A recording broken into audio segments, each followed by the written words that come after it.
यह बात उस समय की है जब कुरुक्षेत्र में कौरवों और पांडवों के बीच युद्ध चल रहा था।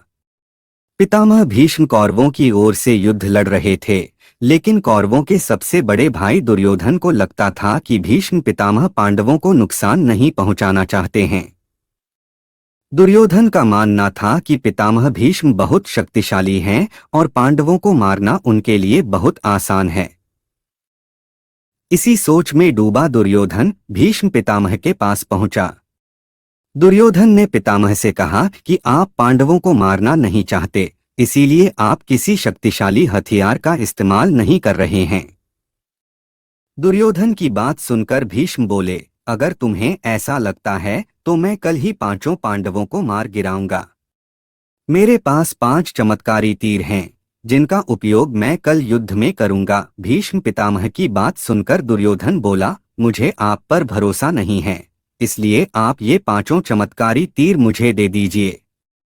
मैं इन्हें अपने कमरे में सुरक्षित रखूंगा। भीष्म ने वो 5 तीर दुर्योधन को दे दिए। दूसरी ओर श्री कृष्ण को इस बात का पता चल गया। उन्होंने अर्जुन को इस बात की जानकारी दी।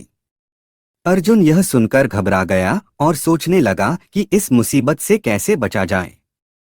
श्री कृष्ण ने अर्जुन को याद दिलाया कि एक बार तुमने दुर्योधन को गंधर्वों से बचाया था। तब दुर्योधन ने तुमसे कहा था कि इस एहसान के बदले तुम भविष्य में मुझसे कुछ भी मांग सकते हो।